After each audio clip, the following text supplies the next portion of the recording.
দেখো রিহান, আমার সংসারে থাকতে তোমাকে আর তোমার মাকে এই বাসার কাজ করে থাকতে হবে। কারণ আমার স্বামীর উপার্জনের টাকা আমি ফ্রিতে খাওয়াতে পারবো না। যদি পারো তাহলে এই বাসায় থাকবা কাজে লোক হিসাবে। বাসার যত কাজ আছে সব তোমার মা করবে, আর তুমি বাহিরের ভিতরের টুকিটাকি সব কিছু করবা। এর বিনিময় তোমরা আমার বাসায় থাকবা আর 3 বেলা খাবার খাবা। আমি এই কয়েক মাস লক্ষ্য করেছি, তোমরা মা ছেলে শুধু খাও আর ঘুমাও। আর তোমরা আমার কথা না শুনলে তোমার ভাইকে বলে আমি এই বাসা থেকে চলে যাব। এর মধ্যে সেখানে আমার বড় ভাইয়া অরণ্য আসে। কি হলো? কে নিয়ে এত হইচই শুরু করেছো সকালবেলা?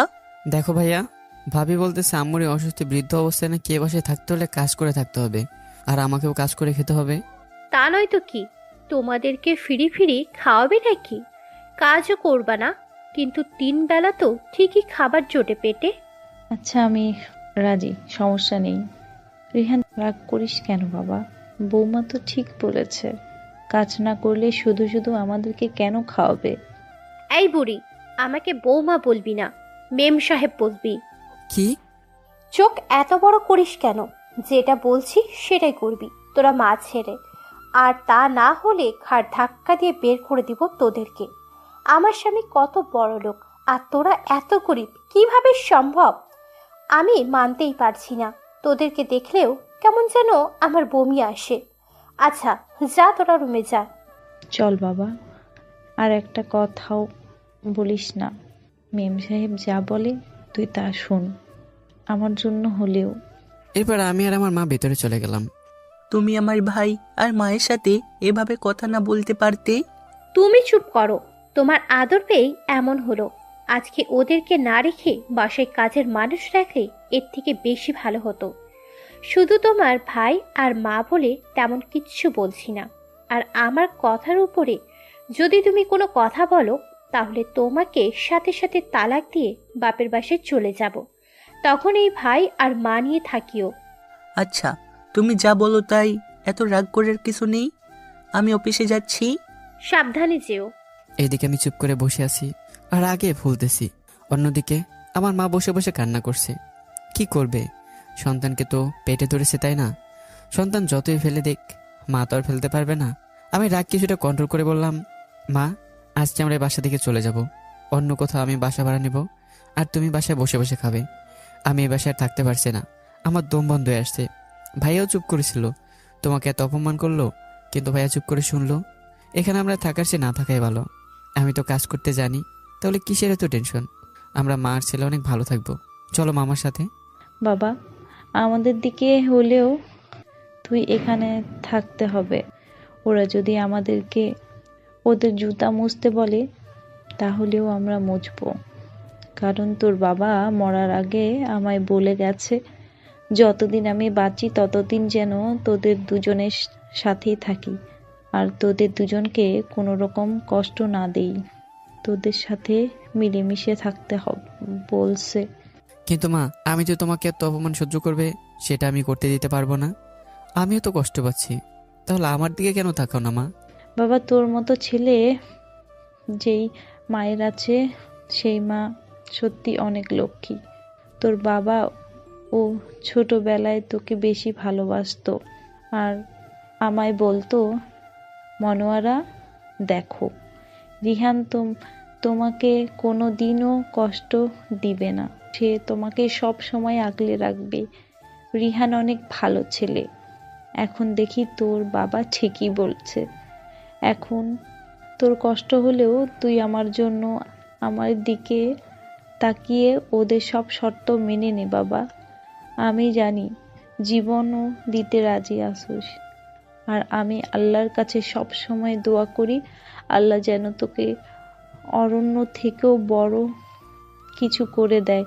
আর তুই অরণ্যকে দেখিয়ে দিবি যে মা গরিব হলেও, মা বড়লোক হলেও, মা 2 দিনের ভালোবাসার মানুষ পেয়ে মাকে কষ্ট দিতে নেই।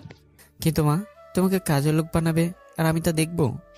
বলছি না তোকে সফল হতে হবে, আর যতদিন না সফল হতে পারিস ততদিন এই বাড়িতেই থাকবি। যত কষ্টই হোক না কেন তোর। এই বাড়িতে থাকলে আমি জীবনও সফল হতে পারবো না মা। সফল করবে তোকে আল্লাহ, কারণ তোর জন্য তোর বাবা এর দোয়া আছে, আর আমার দোয়া তো তোর জন্যই আছে।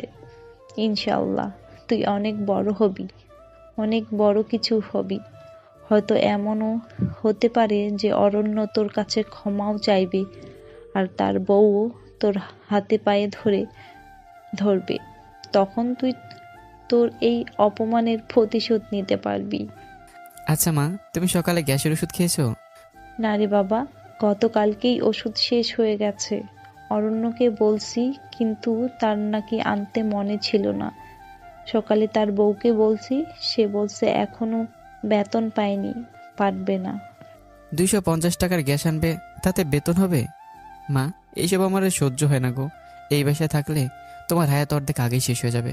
আমি জানি বাবা, তারপরও তোর বাবার শেষ কথাটা তো রাখতে হবে।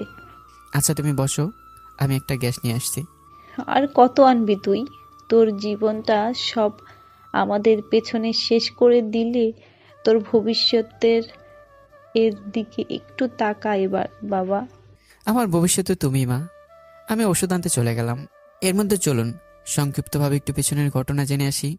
কিভাবে আমাদের দুই ভাইয়ের মধ্যে এত পার্থক্য হলো? দুজনেই তো আপন ভাই, তাহলে কিভাবে এত পার্থক্য হলো? সবকিছু না জানলে গল্প বুঝবেন না। আচ্ছা চলুন তাহলে পেছনের ঘটনা শুনে নিয়ে আসি। আমি রিহান, আমরা দুই ভাই, অরণ্য আর আমি। অরণ্য হলো আমার বড় ভাই। আমার কোনো বোন নেই। অরণ্য ভাইয়া যখন অষ্টম শ্রেণীতে পড়ে তখন বাবা মারা যায়। তখন আমার বয়স 10 বছর। আমার বাবা একটা অ্যাক্সিডেন্টে মারা যায়। আর আমাদের সংসারটা বাবার মাধ্যমে আল্লাহ চালাতো। বাবাকে ছোটবেলা থেকেই দেখতাম আমায় বেশি ভালোবাসে। আর তখন আমি 4র্থ শ্রেণীতে পড়ি। আমি ক্লাসের মধ্যে 1 নম্বর ছাত্র ছিলাম, তাই স্কুলের ম্যাডাম আর স্যার সবাই আমাকে একটু বেশি ভালোবাসতো। বাবা মরার পর আমাদের সংসারে অভাব চলে আসে। আমাদের 3 বেলা খাবার খেতে কষ্ট হয়ে যেত। এদিকে ভাইয়া বলে সে পড়বে, সে কোনো কাজ করতে পারবে না। তখন আমার মা মানুষের বাসায় কাজ করে আমাদের দুজনকেই পড়ায়। 2 বছর আম্মু মানুষের বাসায় কাজ করতে করতে অসুস্থ হয়ে পড়ে, যার কারণে আগের মতো আর কাজ করতে পারে না। আগে 3 বাসায় কাজ করতো, আর এখন 1 বাসায় কাজ করছে। তাই ভাইয়ের পড়াশোনার খরচ আর সংসারের দিকে তাকিয়ে আমি আমাদের এলাকার একটা চায়ের দোকানে কাজ করি। দিনে স্কুলে যাই, আর স্কুল থেকে এসেই চায়ের দোকানে কাজে লেগে যাই। আর রাতে দোকান বন্ধ হলে পড়াশোনা করে তারপর ঘুমাই। তো দোকানের টাকা দিয়ে ভাইয়ের পড়াশোনা চলে যেত। ভাই আবার পড়াশোনা একটু দুর্বল ছিল, তাই ভাইয়াকে আবার টিউশনই করাতে হয়। ভাইয়ের টিউশনের জন্য আলাদা স্যার রাখতে হয়। এভাবে আমাদের সংসার চলতে থাকে। আমার আম্মু মানুষের বাসায় কাজ করে যতটুকু পায় তাতে আমাদের সংসার চলে, আর আমার টাকা দিয়ে ভাইয়া চলে। এমনও সময় কাটিয়েছি যে ভাইয়ার জামা পুরাতন হয়ে গেলে তা আমি পরতাম। আমি একটা জামা 3-4 বছর যাবৎ পরতাম। ভাই 2 বছরের বেশি পরতো না, কারণ ভাইয়ের কলেজে সবাই দামি দামি পোশাক পরে তাই। আর ভাইয়ের চলাফেরা দেখলে কেউ বলবো না যে ভাইয়া গরিব ঘরে ছেলে। আমি সবসময় ভাইকে রাজপুত্রের মতো রাখতাম। এভাবে চলতে চলতে আমি স্কুল থেকে এসএসসি পাশ করে ফেলি, আর পরীক্ষায় A+ পাই। আমার পরীক্ষার 10 দিন পর ভাইয়া বলল তার নাকি শহরে পড়তে হবে। আমাদের গ্রামে নাকি আর ক্লাস নেই, তাই শহরে পড়তে হবে। ভাইয়া বলল মাসে নাকি ভাইয়া 10 থেকে 15,000 টাকা লাগবে। তখন আমি রাজি হয়ে যাই। আমি একটু বড় হয়েছি, আর কাজ এখন বেশি করতে পারবো, আর পড়ালেখাও করা লাগবে না। ভাইয়া বড় কিছু হলেই হবে, তাই আমার পড়ালেখা বন্ধ করে দিয়েছে। আর আম্মু কাজ করতে ততটা পারে না, কারণ নানান রোগে আক্রান্ত হয়ে পড়ে, যার কারণে তাকে সবসময় ওষুধের উপরই রাখতে হয়। তাই গ্রামে মানুষের সাথে কৃষিকাজ করি, নদীতে যাই, যেটা পাই সেটাই করি। আর এভাবে আমাদের সংসার আর ভাইয়ের লেখাপড়া চলে যায়। ভাইয়ের পড়ালেখা চলা অবস্থায় একদিন বাসায় কল দেয়। তখন মোবাইল আম্মু রিসিভ করে। মা, একটা খুশির খবর আছে। কি খুশির খবর? তোমাদের আর কষ্ট করতে হবে না, আমার একটা চাকরি হয়েছে। তাও ছোট চাকরি নয়, একটা কোম্পানিতে বড় অফিসার হিসাবে বস হয়েছি। আর বেতন প্রতি মাসে 50,000 টাকার মতো। এত টাকা? এটা কি কোনো খারাপ কোম্পানি নাকি বাবা? ভালো কোম্পানিতে, আর আমার যোগ্যতা দেখে এত টাকা দিবে বলেছে। তাছাড়া ঢাকাতে আমায় একটা বাসাও দিবে। তবে শর্ত হলো আমি তার একমাত্র মেয়েকে বিয়ে করতে হবে। এখন তুমি যদি বলো তাহলে বিয়ে করব, আর তোমাদেরকে শহরে নিয়ে আসবো। দেখ বাবা, মাত্র তুই চাকরি জীবন শুরু করলি, তোর পেছনে টাকা দিতে গিয়ে রিহান নিজের ভবিষ্যৎ ভুলে গেছে। আগে চাকরি বাকরি করে নিজের পায়ে দাঁড়া, তারপর না হয় বিয়ে শাদী করবি। মা, আমার স্যার অনেক ভালো লোক। তার কথা শুনলে মনে হয় না আমাদের কখনো কষ্ট করতে হবে। তাছাড়া রিহানও তো পড়ালেখা জানি, শহরে এনে না হয় তাহাকে আমার অফিসে একটা চাকরি দিয়ে দিব, তাহলেই তো সব হয়ে যাবে। আচ্ছা, আমি রিহানের সাথে পরামর্শ করে দেখি রিহান কি বলে, তারপর তোকে আমি জানাবো। তুমি এখনো বেঁচে আছো, তুমি যা বলবে আমরা সবাই সেটাই মানব। তুমি কেন রিহানের কাছে পরামর্শ চাইবে? রিহান তো তোমার কথা শুনতে বাধ্য। তুমি শুধু হ্যাঁ বলো, তারপর রিহানও রাজি হবে।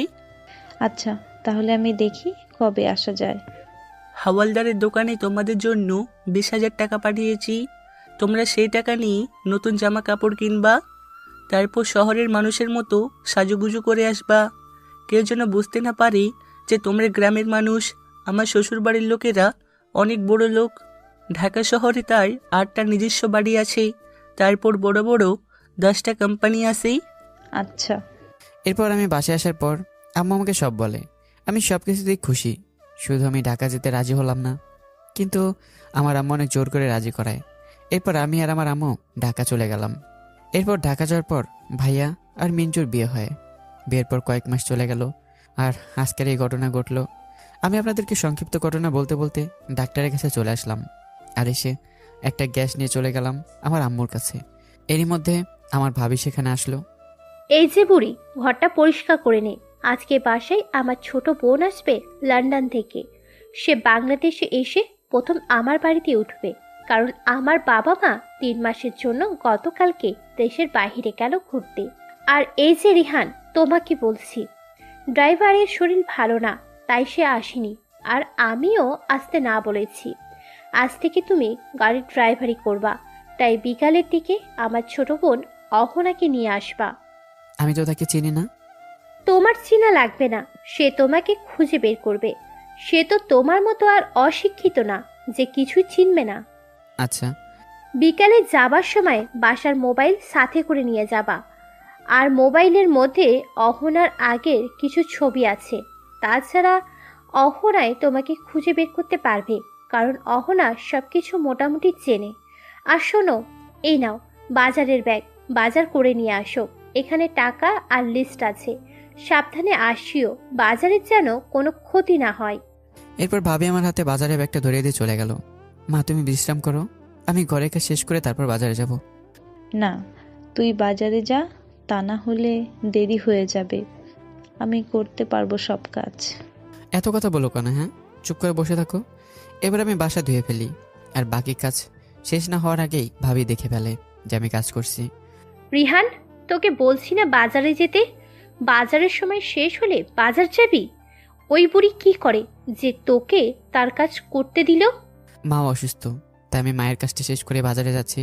আর কাজ তো শেষ পর্যায়ে। খাওয়ার সময় তো আর অসুস্থ বলে না, না খেয়ে থাকে না।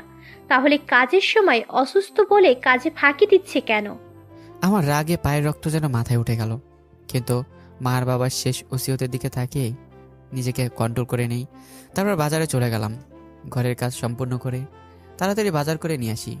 বাজার করে এনে নিজেই রান্না বসিয়ে দিই, কারণ বাজার থেকে এসে দেখতেছি মা ঘুমোচ্ছে। এবার রান্নার কাজ সম্পূর্ণ করি, সবাইকে একসাথে খাবার খাওয়াই ফেলি, আর আমার মাও খেয়ে নেয়। আমার মায়ের ভাতের প্লেট চোখের পানিতে ভরে যায়। কি করবে সে, কপালে দুঃখ আছে। এবার আমি গোসল করে ফ্রেশ হয়ে খাওয়া দাওয়া শেষ করি। এয়ারপোর্টে চলে গেলাম গাড়ি নিয়ে। অহনা আসার কথা বিকেল 5টায়, কিন্তু 5 গড়িয়ে 6:30 বেজে গেল, কোনোই খবর নাই। তাই আমি পুলিশকে বলে ভিতরে যাই। অল্প একটু ভিতরে যেতে দেখলাম অহনা ভিতরে এক কোণে চুপ করে বসে আছে। হ্যাঁ, আপনি অহনা ম্যাডাম, তাই না? আমি অহনা, কিন্তু তুমি কে আর আমাকে ম্যাডাম বলে ডাকছো কেন? আমি আপনাকে নিতে আসছি, কিন্তু আপনাকে না পেয়ে ভিতরে অনেক রিকোয়েস্ট করে ঢুকলাম। আপনি সামনে আগাননি কেন? এতগুলো ব্যাগ নিয়ে আমি একা কিভাবে যাই? আর আমার বাংলাদেশি সিমে আপু টাকা দিবে বলছে, এখনো দেয়নি, তাই কলও দিতে পারছি না। তাহলে আমি ভিতরে না আসলে আপনি সারাদিন এখানে বসে থাকতেন? তাছাড়া যেতে হলে এই সব কিছু ফেলে যেতে হতো। তুমি আসছো, খুব ভালো করছো, তুমি অনেক ভালো ছেলে। আচ্ছা চলো। জি ম্যাডাম, চলুন। তুমি আমার বয়সে সিনিয়র হবা, আমাকে ম্যাডাম ডাকবা না, তুমি করে বলবা, তা না হলে আমাকে অহনা বলে ডাকবা, কেমন? আচ্ছা। এরপর অহনা আর আমি একই গাড়িতে উঠে বসি। আমি গাড়ি ড্রাইভ করছি আর অহনা বসে আছে। জানালার কাছে বসে আছে অহনা। বাতাসে চুলগুলো এলোমেলো হয়ে উঠছে, আবার কিছুক্ষণ পর পর মুখে এসে পড়ছে।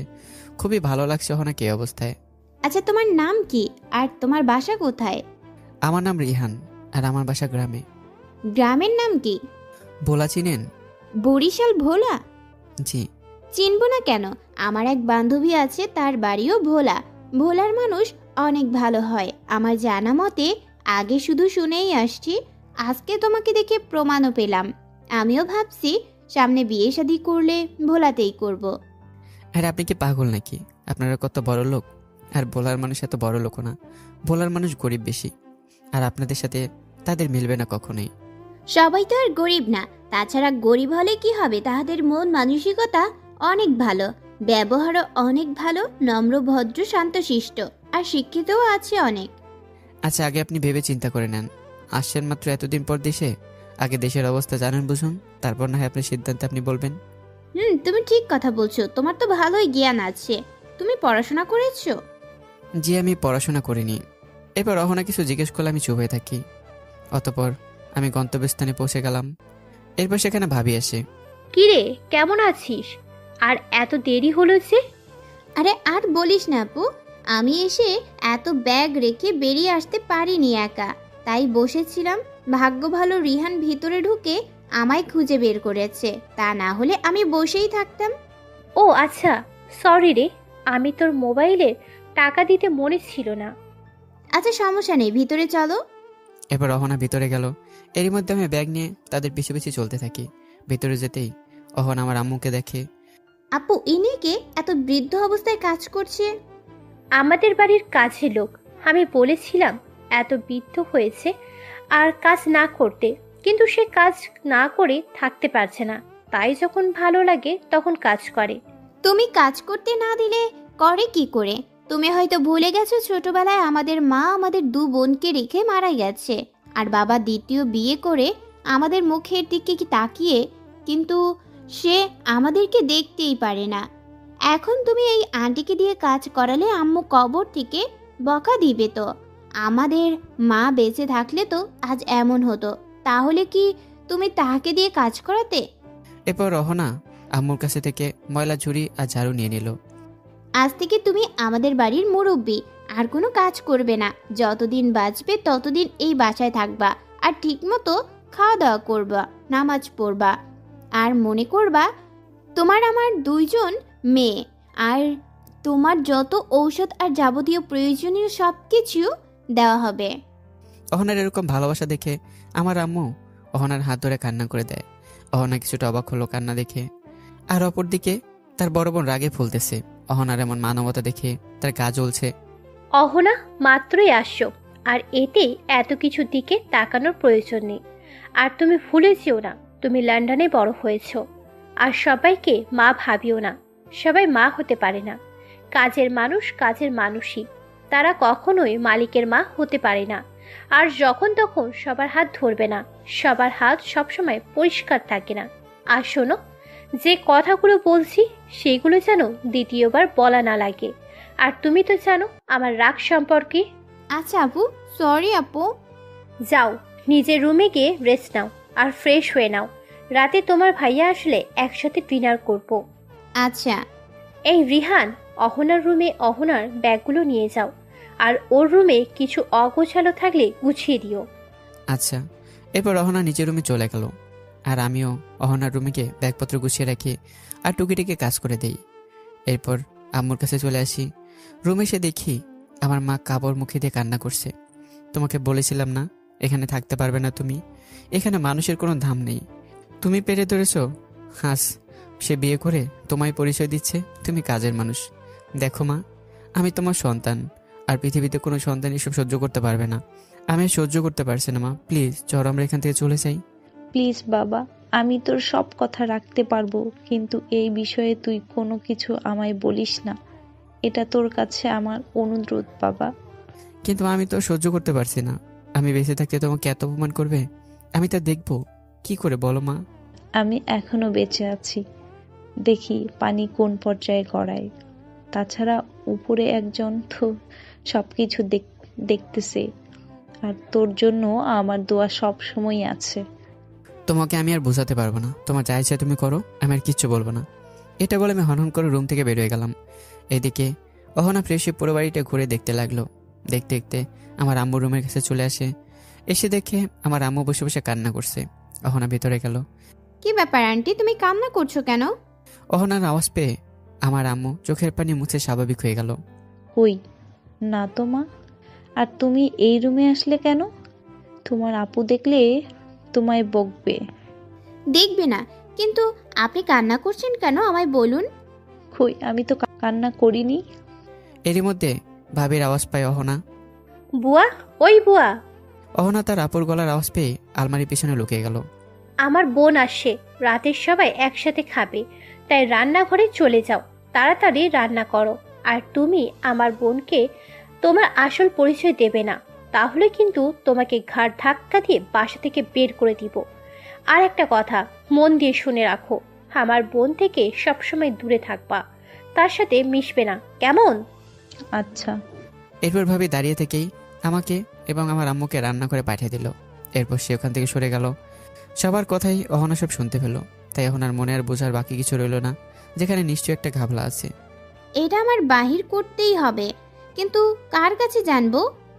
হঠাৎ আমার কথা তার মনে পড়ল। তখন আমাকে খুঁজতে থাকে, কিন্তু আমাকে কোথাও না পেয়ে তার বোনের কাছে গেল। আপু, আমি একটু বাইরে ঘুরতে যাব, কিন্তু রিহানকে কোথাও পাচ্ছি না। আমার বাসার ভিতরে ভালো লাগছে না। রিহান হয়তো ছাদে আছে, গিয়ে দেখো। এরপর অহনা ছাদে গেল। ছাদে গিয়ে দেখে আমি ফুল গাছে পানি দিচ্ছি। অহনা পিছনে এসে বলল, তুমি এখানে? আর আমি তোমাকে সারা বাড়ি খুঁজতে খুঁজতে পাগল হয়ে গেলাম। আমাকে কেন খুঁজতেছেন? একটা অজানা বিষয় আমার জানার খুব ইচ্ছে হচ্ছে, তাই তোমার কাছে জানতে চাই। আচ্ছা বলুন। আমাদের বাড়ির যে কাজের বৃদ্ধ আন্টি আছে, তার মধ্যে আর আপুর মধ্যে কি সম্পর্ক? আর তার আসল পরিচয় কি? এইসব প্রশ্ন আপনি আমায় কেন করছেন? যাদের প্রশ্ন তাকে জিজ্ঞাসা করুন। আর তাদের মধ্যে আপনার আপুর কি সম্পর্ক হবে? মালিক আর কাজের মানুষের মধ্যে যে সম্পর্ক, সেই সম্পর্ক হবে। তাছাড়া এইসব আপনি কোথায় শুনেছেন? আপু ওই আন্টিকে বলছে তার আসল পরিচয় না দিতে, তাই তাহাকে জিজ্ঞেস করছি না। আর আমার আসার পর থেকে কেমন যেন একটা ঘটনা লুকানো হচ্ছে আমার কাছ থেকে, তা আমার মনে হচ্ছে। আমি কিছু জানি না। আমিও গত 2 দিন হলো ড্রাইভারি করি। আর আপনি আসেন মাত্র, আরো কয়েকদিন থাকেন, তাহলে বুঝতে পারবেন কে কি হয়। এটা বলে আমি নেমে গেলাম। অহনা মূর্তির মতো দাঁড়িয়ে আছে। কি হচ্ছে এসব? অবশেষে দিন ফুরিয়ে রাত আসলো। রাতে সবাই একসাথে বসে খাবার খাচ্ছে, আর আমি আর আমার আম্মু দাঁড়িয়ে আছি। কি হলো, তোমরা দাঁড়িয়ে আছো কেন? আমাদের সাথে বসে খাও। আমরা একটু পরেই খাবো। অহনা, তোকে এত বছর লন্ডনে পড়াশোনা করি এই শিক্ষা দিলাম যে যার সাথে না তার সাথেই খাবার খেতে রাজি হবি। খাবারের সামনে নিয়ে এত কথা বলো কেন? চুপচাপ খেয়ে নাও। শোনো সবাই, আমি আগামীকালকে অফিসের কাছে 5 দিনের জন্য চট্টগ্রামে যাব। সবাই শুনে রাখিও, স্পেশালভাবে আর কাউকে বলতে পারবো না, কারণ ভোরে সবাই ঘুমিয়ে থাকা অবস্থায় যেতে হবে আমার। এরপর সবাই খাবার খেয়ে শুয়ে পড়ে। এইদিকে মা রাতের আধারে ঘুম থেকে উঠে তাহাজ্জুদ নামাজ পড়ে। নিজের ছেলে অরণ্য নিরাপদ বিপদমুক্ত সফরের জন্য দোয়া করে। রাতে ভাইয়া ব্যাগ গুছিয়ে নেয়, কিন্তু যখন বের হবে তখন ভাবিকে ডাকে। সে ওঠেনি। যাওয়ার সময় লক্ষ্য করলো যে আম্মুর রুমে লাইট জ্বলছে। তখন সে আস্তে আস্তে দরজার কাছে গিয়ে দেখে দরজা খোলা, আর মা নামাজে বিছানায় বসে বসে দোয়া করছে আর কান্না করছে। এটা দেখে ভাইয়ের চোখে পানি চলে আসে। ভাইয়া মায়ের কাছে গিয়ে মার পা ধরে বসে কান্না করে দেয়। মা, আমাকে তুমি মাফ করে দাও। আমি তোমাকে অনেক কষ্ট দিয়েছি, কিন্তু মা বিশ্বাস করো, আমি কখনো ভাবিনি যে মিঞ্জু এতটা খারাপ। আমি চাইলে মিঞ্জুকে এখনই তালাক দিতে পারি, কিন্তু মা, আমি একবার ব্যবসার কাজে অনেক পিছু পড়ে যাই, তাই তার কাছ থেকে 1 কোটি টাকা নিই। এখন আমি তাহাকে তালাক দিলে সে টাকা দিতে হবে। তার থেকে বড় বিষয় হলো তার পেটে আমার বাচ্চা, তোমার নাতি। আমি যদি ব্যবসায় একটু সফল হতে পারি, তাহলে আমি তাহাকে বিদায় দিয়ে দিব। তুই কি পাগল হয়ে গেলি নাকি? আমি আমার নাতিকে নিয়ে দুষ্টামি করব না? তুই পারলে আমার ছোট ছেলের জন্য কিছু একটা করিস। তার জন্য কিছু করলে তোর প্রতি আমার কোনো অভিযোগ থাকবে না। মা, আচ্ছা আমার দেরি হয়ে যাচ্ছে, তুমি ঘুমিয়ে পড়ো, আমি আসছি। এটা বলেই ভাইয়া চলে গেল। এদিকে সকাল না হতেই অহনা আমার রুমে আসলো। এসে দেখে আমার বিছানায় ইংরেজি কিছু গ্রামার সম্পূর্ণ ইংরেজিতে লেখা। অহনা দেখে অবাক হলো, এইগুলো এখানে কেন? এবার আমাকে ডাকলো। এই যে শুনছো, উঠো, আমি হাঁটতে বের হব। ওই, হ্যাঁ বলুন। আমি হাঁটতে বের হব, একটু আসো প্লিজ। আচ্ছা 5 মিনিট পর উঠতেছি। না, এখনই। এই বলে অহনা আমাকে ঘুম থেকে টেনে উঠিয়ে দিল। আমি বসে বসে ঘুমোচ্ছি, এটা দেখে অহনা 1 গ্লাস পানি মেরে দেয় আমার মুখে। এরপর কিছুটা ঘুম চলে যায়, তাই আমি অহনার সাথে হাঁটতে বের হই। কিছুটা যাওয়ার পর ঘুম চলে গেল। এরপর দুজনে দৌড়াতে শুরু করি। কিছুটা যাওয়ার পর অহনা হাঁপিয়ে যায়, যার কারণে একটা নিজের জায়গায় বসে, আর সেখানে আমিও বসলাম। আচ্ছা তুমি কে আসলে, বলো তো আমায়। এমন প্রশ্ন শুনে আমি হঠাৎ চমকে উঠলাম, কারণ এরকম প্রশ্ন অহনা কখনোই করেনি। এটা কেমন প্রশ্ন? এটাই আমার প্রশ্ন, কে তুমি আর তোমার আসল পরিচয় কি? আমার পরিচয় আপনি তো ভালো করেই জানেন, আমি একজন সাধারণ ড্রাইভার, তাও আপনাদের বাড়ির। সেটা তো আমি জানিই, তাছাড়াও তোমার আরেকটা পরিচয় আছে যেটা আমার অজানা, আর সেটাই আমি জানতে চাই। আমার আর কোনো পরিচয় নেই। তুমি বলবা না তাই তো? তুমি কিন্তু না বললে আমি আপুকে গিয়ে বলবো তুমি আমাকে বিরক্ত করো, তাই তোমাকে চাকরি থেকে বাদ দিয়ে দিতে।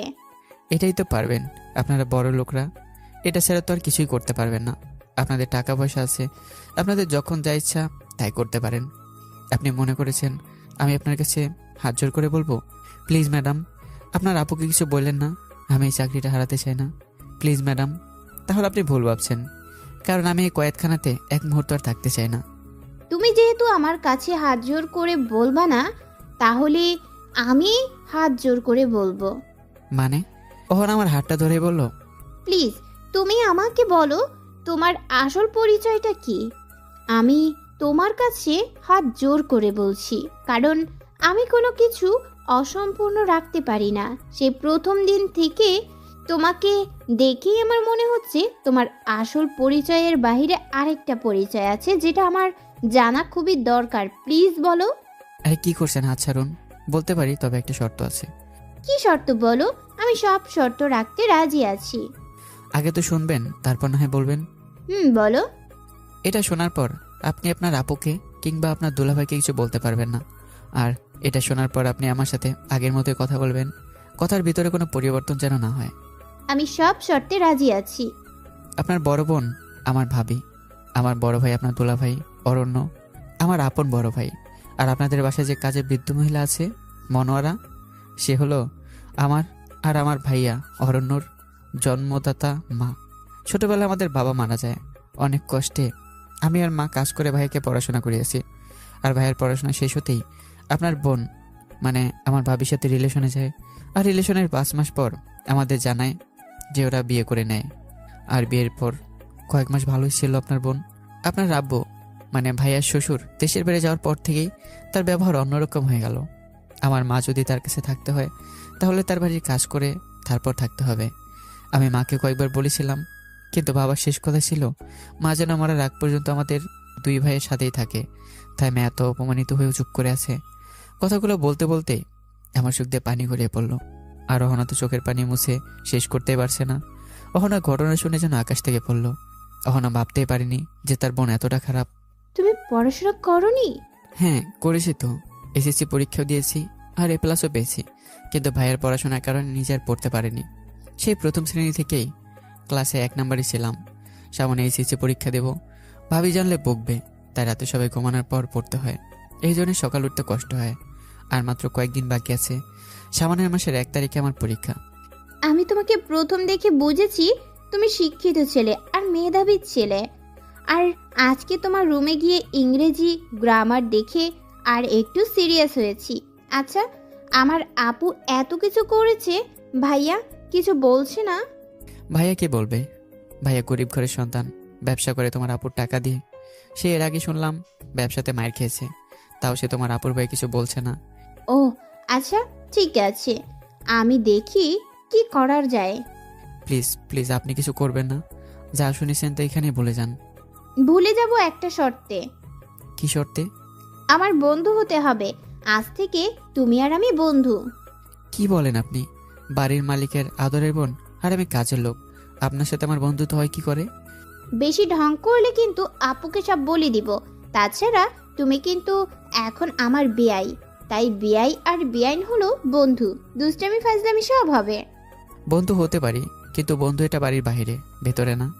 সেটা আমি দেখব। তোমার পরীক্ষার জন্য যত প্রকার হেল্প লাগে আমাকে বলবা, আমি করব। আর তোমাকে আমি তোমার স্বপ্ন পূরণ করাতে পর্যাপ্ত পরিমাণে হেল্প করব। ধন্যবাদ। আচ্ছা চলুন, হাঁটবেন না? এ অল্প একটু হেঁটে যদি আপনি হাঁপিয়ে যান, তাহলে হাঁটতে বের হলেন কেন? আমি কি কখনো হাঁটছি নাকি? আমি জীবনেও 1 কিলোমিটারও একসাথে হেঁটেছি বলে মনে হচ্ছে না। তাহলে আজকে বের হলে কেন? আজকে তো তোমার সম্পর্কে জানতে বের হলাম। সারা দিন কোনো সুযোগ পাই না তোমার সাথে কথা বলতে, তাই রাতে ভেবে দেখলাম কখন তোমাকে একা করে কথা বলা যায়। ও আচ্ছা, এটা নিয়ে কথা। চলো এবার, দেরি হলে আবার সমস্যা আছে। আচ্ছা চলো। এরপর দুজনেই বাসায় গেলাম। অহনা বাসায় গিয়ে তার আপুর কাছে গেল। আপু, বাড়িতে আরো একজন কাজের লোক রাখা দরকার। একজন তো আছে, আর এনে কি করব? আমার ঘরে বাচ্চাও নেই যে রাখতে হবে, কাজ কামও কম, তাহলে আর রেখে কি করব? বাড়িতে যে আছে তাহাকে আমি আমার জন্য রাখবো। আমার জন্য একজন লাগবে। একজনে কত কাজ করবে? আচ্ছা, তাহলে নতুন একজন মেয়ে খুঁজবো তোর জন্য, কেমন? না আপু, আমার জন্য পুরাতনই যথেষ্ট হবে। বরং তোমাদের জন্য নতুন একজন যুবতী দেখে নিয়ে নাও। আচ্ছা ঠিক আছে। ধন্যবাদ আপু। আর একটা কথা শুনে রাখো, আমার জনকে দিয়ে তুমি কোনো কাজ করাতে পারবে না, আর আমিও তোমাদের জনকে দিয়ে কোনো কাজ করাবো না। আর শোনো, আমি ঘুমানোর সময় একা ঘুমাতে পারি না।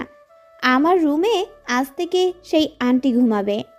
তোর মাথা ঠিক আছে? কাজের মানুষের সাথে তুই ঘুমাবি কেন?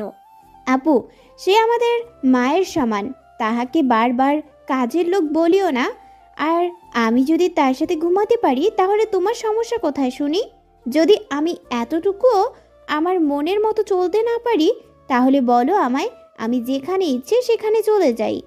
আরে তুই এত রেগে যাচ্ছিস কেন? তুই কোথাও যাবি না, তুই যা বলবি তাই হবে। মনে থাকে যেন। আর তোমার ড্রাইভারকে বলে দাও আমি একটু পর মার্কেটে যাব শপিং করতে, সে যেন আমায় নিয়ে যায়। আচ্ছা বলবো, তুই এখন ফ্রেশ হয়ে নাস্তার টেবিলে আয়। আমি ওই মনোয়ারা বেগমকে বলে দিচ্ছি নাস্তা রেডি করতে। তাহাকে বলবা কেন? এখন থেকে সে আমার লোক, তুমি নিজে করবা এখন থেকে, যতক্ষণ পর্যন্ত তোমার লোক না আসে। সকালের নাস্তাটা সে দেখ। না আপু, আমার কিছু কাজ আছে, এখন করতে হবে সে, তাই আমি তাহাকে আমার রুমে নিয়ে যাচ্ছি। এরপর অহনা মার কাছে গেল। আন্টি, কি করছো তুমি? মা পিছনে ফিরে দেখে অহনা। ম্যাডাম, আপনি এখানে কেন?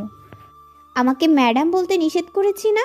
আমি আপনার মেয়ের মতো, আমাকে অহনা বলে ডাকবেন। আর আজ থেকে আপনি আমার সাথে আমার রুমে থাকবেন। আপনার সব কিছু আমি নিয়ে যাচ্ছি, আপনি আমার রুমে গিয়ে বসুন। কি বলছো এইসব মা তুমি? আমি তো এখানে ভালো আছি, আর তোমার রুমে গিয়ে থাকবো কেন? আর আমি তোমার রুমে গিয়ে থাকলে তুমি কোথায় থাকবে? আমি আপনার সাথেই থাকবো। আর আজ থেকে আপনার কোনো কাজ করা লাগবে না। বাড়িতে নতুন কাজের লোক আসবে, আপনি আমার কাজ করবেন আমার রুমে থেকে। চলুন। আমি তো এখানে থেকেও তোমার কাজ করতে পারবো। না, পারবেন না। আপনি এখনই আমার রুমে চলুন। এরপর অহনা মাকে জোর করে তার রুমে নিয়ে গেল এবং তার কাপড় প্রয়োজনীয় জিনিসপত্র অহনা নিজ হাতে করে নিয়ে গেল আর রুমে গিয়ে বলল, আজ থেকে আপনার কাজ হলো নামাজ পড়বেন আর ঘুমাবেন, আমার সাথে গল্প করবেন। মা অবাক হয়ে গেল। কি হচ্ছে এসব এখানে? সে কিছুই বুঝতে পারছে না। কি বলছো মা তুমি এইসব কথা? মেয়ে থাকতে মাকে কোনো কাজ করতে দেয় নাকি? বেশি কথা বলবেন না, আমি যা বলবো আপনি তাই শুনবেন, তা না হলে আমি কিন্তু এই বাসা থেকে চলে যাব। আর একটা কথা, আপনি আজ থেকে কোনো কাজ করতে পারবেন না, আর এই ছিঁড়া কাপড় পরতে পারবেন না। আজকে আমি নতুন শাড়ি এনে দিব, সেগুলো সবসময় পরবেন। মা অহনার কথা শুনে অহনাকে ধরে কান্না করে দেয়। চোখের পানি যেন আজকে কোনো বাধাই মানছে না। আজকে চোখের পানিটা কষ্টের নয়, আজকে চোখের পানি সুখের। আরে তুমি এভাবে কান্না করছো কেন? তুমি কান্না করলে আমি তো কষ্ট পাবো। তাহলে তুমি এমন কাজ করো কেন যেটা দ্বারা আমি কষ্ট পাই? আমার কোনো মেয়ে নাই। আমি আল্লাহর কাছে অনেক দোয়া করেছি আমার যেন একটা মেয়ে হয়, কিন্তু আল্লাহ ভালো মনে করেই দেননি। তারপর তোমাদের বাসায় আসার পর তোমার বোনের ব্যবহার দেখে আল্লাহর কাছে ক্ষমা চাইছি আর শুকরিয়া আদায় করছি। আল্লাহ মেয়ে মানুষ আমায় না দিয়েই ভালো করেছে, কারণ মেয়েরা তার শ্বশুর শাশুড়ির সাথে কি রূপ আচরণ করতে পারে তা তোমার বোনকে দেখেই বুঝেছি। কিন্তু তোমাকে দেখে আমি আবার ফিরে গেলাম সেই আগের জীবনে, যেই জীবনে মেয়ের জন্য দিনরাত কান্না করতাম। আমি ভাবতেই পারি না এক মায়ের পেটে দুই বোন এতটা তফাৎ হয় কি করে, একজন আকাশ আর একজন জমিন। আমি কখনোই আমার মায়ের ভালোবাসা পাইনি বুঝের হওয়ার পর। আমার মা অনেক সহজ সরল ছিল, আব্বু বলেছে। আমার মা আমাকে নিয়ে নাকি ছোটবেলায় অনেক কষ্ট করেছে। আমার বয়স যখন 2 কিংবা 2.5 বছর তখন আমার মা মারা যায়। বাবা দ্বিতীয় বিয়ে করে শুধু আমাকে লালন পালন করার জন্য, কিন্তু সে আমাকে দেখতেই পারে না। তাই বাবা আমাকে লন্ডন আমার বড় ফুপুর কাছে পাঠিয়ে দিয়েছে। সেখানেই আমি বড় হয়েছি। আর এখন দেশে এসে আমি একজন মা পেয়েছি, আর সে হলো আপনি। আমাকে মেয়ের মতো ভালোবাসতে পারবেন না? কেন পারবো না? আমি তো একজন মেয়ে পেয়েছি, এটাই আমার জীবনের শ্রেষ্ঠ পাওয়া। আল্লাহ হয়তো আমার দোয়া কবুল করেছে। আচ্ছা চলো আমরা নাস্তা করে নেই আগে, তারপর দুজনের রুমটা আমাদের মনের মতো করে সাজাবো। আচ্ছা চলো। এদিকে আমি আমার আম্মুর রুমে গেলাম, কিন্তু সেখানে গিয়ে দেখলাম কিছুই নেই, পুরো ঘর খালি। আমার চিন্তা বেড়ে গেল। আমি ভাবলাম হয়তো মা কোনো উল্টাপাল্টা কিছু করেছে, যার জন্য তাকে বের করে দিয়েছে। তাই আমি একদরে বাইরে চলে গেলাম। গেটে গিয়ে দারোয়ানকে জিজ্ঞাসা করি, আম্মুকে দেখেছো তুমি? না ভাইজান, খালাম্মাকে তো বের হতে দেখিনি। তুমি শিওর যে আম্মা বের হয়নি? আমি সকাল থেকে 1 সেকেন্ডের জন্য গেট থেকে সরিনি, তাই আমি 100% শিওর যে খালাম্মা বাসা থেকে বের হয়নি।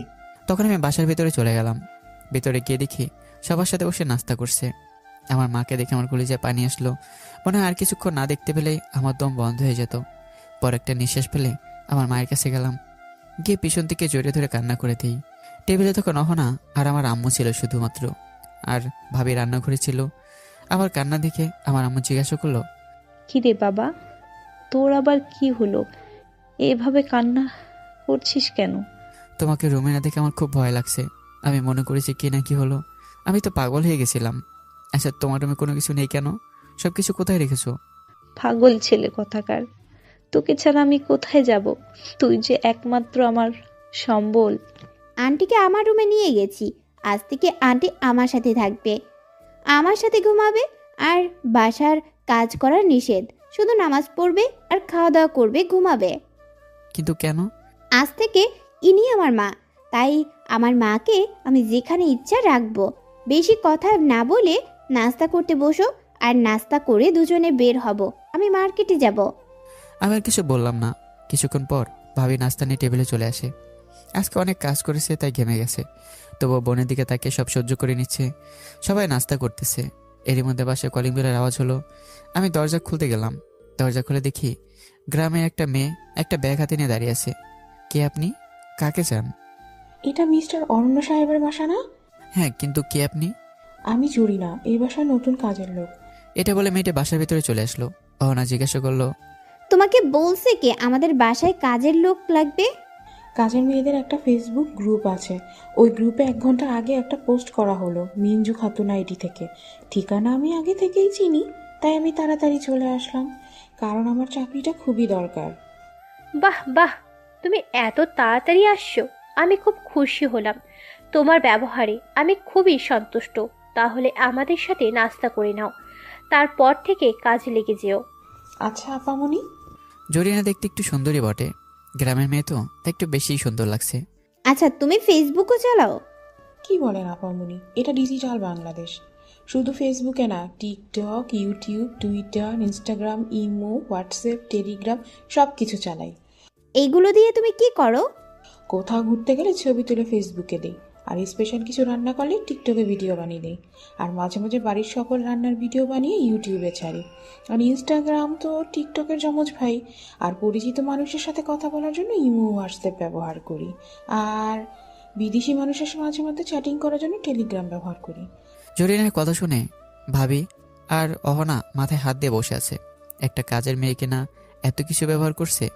অহনার কোনো কথা বলল না। সে নাস্তার করেনি, কারণ জরিনার কথা শুনতেই পেট ভরে গেল। নিজের রুমে গিয়ে রেডি হয়ে বেরিয়ে চলে আসে আর আমাকে সাথে করে নিয়ে মার্কেটের উদ্দেশ্যে রওনা দিল। শুনছো কাজের মেয়ে কি কি বলছে? হ্যাঁ শুনেছি, তার গুণ আছে, তাই সে তার কাজে ব্যবহার করছে। আর তার বিষয়ে বাদ দাও, আমার মাথায় সেই সকাল থেকে একটা বিষয় ঘুরছে, আমি হিসাব কিছু দিয়ে মেলাতে পারছি না। কি হিসেব আমায় বলো। তুমি মায়ের জন্য এত কিছু কেন করছো? তোমার বোন এইরকম আর তুমি অন্যরকম। আর তাছাড়া তুমি এতটাই বা কেন করছো আমার জন্য? সব প্রশ্নের উত্তর সময় বলে দিবে। এখন এতটুকুই শুনে রাখো, আমি কখনোই মায়ের ভালোবাসা পাইনি। যতদিন বাঁচবো ততদিন তোমার মা যদি বাঁচে, তাহলে তাহার ভালোবাসাগুলো দিয়ে আমি আমার মায়ের ভালোবাসার জায়গাটা পূর্ণ করব। আমি অহনার দিকে তাকে দেখে অহনা কান্না করছে, তাই আমি আর কোনো কিছু জিজ্ঞেস করিনি। কারণ মেয়েরা খুব অল্পতেই কেঁদে দেয়, কারণ মেয়েদের চোখের পানি সবসময় চোখের কাছেই ঘোরাঘুরি করে।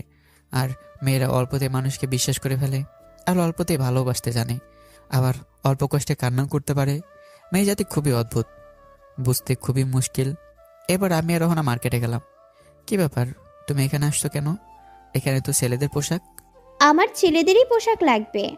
তুমি মেয়ে হয়ে ছেলেদের পোশাক পরবা কেন? তোমার জন্য, কারণ তুমি অনেক পুরনো জামা প্যান্ট পরো। সামনে তোমার পরীক্ষা আছে, তাই নতুন নতুন পোশাক পরতে হবে। আর একটা কথা, কাল থেকে তুমি নিয়মিত কলেজে যাবা। কলেজের প্রফেসর, প্রধান পরিচালক আমার আব্বুর বন্ধু, তাই রাতে আমি তাহার সাথে ফোনে কথা বলে তোমাকে ভর্তির সব কাগজপত্র ঠিক করে ফেলেছি। আমি যদি কলেজে যাই আর সেটা যদি ভাবি জানতে পারে, তাহলে আমাকে মাকে সহ বাসা থেকে বের করে দেবে। সেটা আমার উপর ছেড়ে দাও, যা করার আমি করব। এরপর রহনা আমার জন্য কিছু শার্ট আর প্যান্ট নিল, আর কিছু টি শার্টও নিল। এরপর আমার আম্মুর জন্য কিছু শাড়ি কিনলো। এরপর আমাকে সেলুনে নিয়ে গেল, আমার চুল কাটিয়ে নিয়ে আসে আর 2 জোড়া শু কেনে। এরপর এইগুলো নিয়ে দুজনে বাসায় চলে গেলাম। অহনা আমার আম্মুর কাছে গিয়ে তাকে শাড়ি দিয়ে দেয়। তিনি শাড়ি পেয়ে অনেক খুশি হয়। আর হাতে সবাই খাবার টেবিলে বসে। তখন অহনা বলল, আপু একটা রিকোয়েস্ট ছিল, যদি তুমি অনুমতি দাও তাহলে করব। অনুমতির কি আছে? তুই আমার একমাত্র ছোট বোন, তোর যা ইচ্ছে বল। আমি কলেজে ভর্তি হব। কি?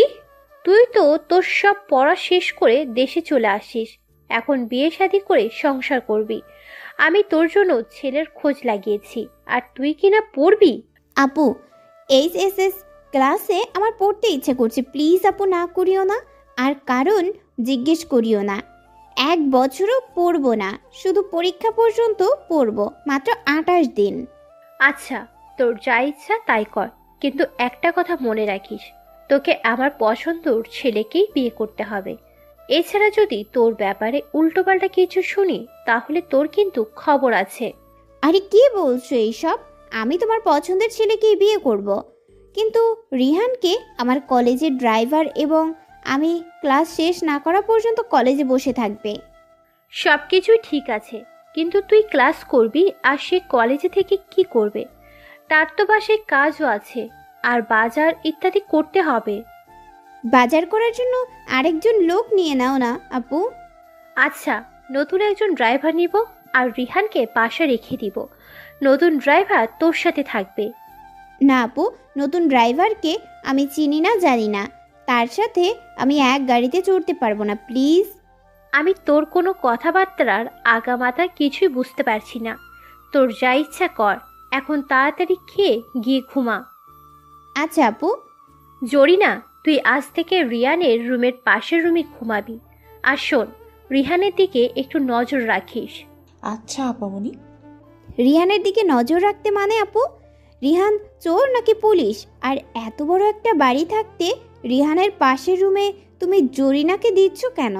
দুজন যুবতী ছেলে মেয়ে কিছু একটা হয়ে গেলে তো আমাদেরই মান সম্মান যাবে। এটা শুনে আমার মাথা গরম হয়ে গেল।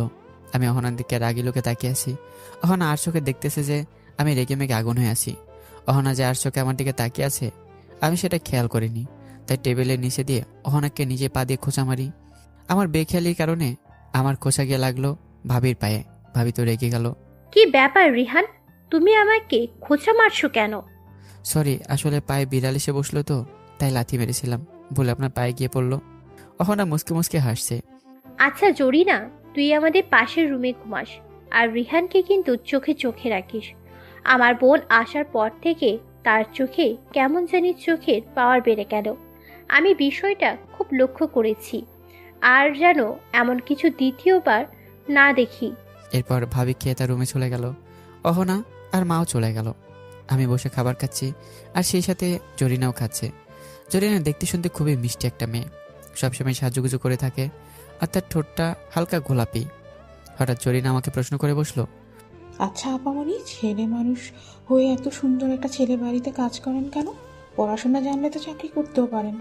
তুমি এত সুন্দরী কিউট একটা মেয়ে হয়ে কেন মানুষের বাসায় কাজ করো? তোমার তখন বিয়ে শাদী শেষ করে সংসার করার কথা। ঠিকই বলেছেন, কিন্তু কোনো মেয়েই তার বিয়ের বয়সে বিয়ে না করে মানুষের বাসায় কাজ করতে চায় না। কিন্তু কি করব বলুন, আমার যে বাবা নেই, আর আমার কোনো ভাইও নেই। তাছাড়া আমি একমাত্র আমার মায়ের মেয়ে। আম্মু অসুস্থ, তাই তার চিকিৎসার জন্য টাকা জন্য মানুষের বাসায় কাজ করি। আর আমার নাম তো জরিনা না, তাহলে তোমার নাম কি? আমার নাম মালিয়া। বাহ, খুব সুন্দর নাম তো তোমার। তাহলে এত সুন্দর নাম রেখে তুমি জরিনা রাখছো? মাঝে মধ্যে পরিস্থিতি বুঝে নিজের নামও চেঞ্জ করতে হয়, যেটা আপনি বুঝবেন না। আমি কেন বুঝবো না? আমি বুঝি, তারপর আপনাকে জিজ্ঞেস করলাম আর কি। আচ্ছা, আপনি তাহলে খেয়ে শুয়ে পড়ুন, আমিও শুয়ে পড়ি। আচ্ছা। এটা বলে আমি আমার রুমে চলে গেলাম। রুমে গিয়ে শুয়ে পড়লাম। এদিকে অহনা আর আমার আম্মু শুয়ে আছে, আর অহনা বলছে, জানো আন্টি, আমার মা এখন বেঁচে থাকলে কত খুশি হতো যে তোমার মতো একজন মানুষ আম্মুর কথা বলার সাথী হতো। আব্বু আমায় বলেছে বাসায় নাকি মেহমান আসলেই আম্মু সব থেকে বেশি খুশি হতো। আর সেই আম্মুরই মেয়ে আমার বড় আপু, সে কতটা বিরক্তিবোধ হচ্ছে তা আমি বুঝতে পারছি। মায়ের ভালোবাসা কত যে শান্তির ভালোবাসা তা বলে বুঝাতে পারবো না।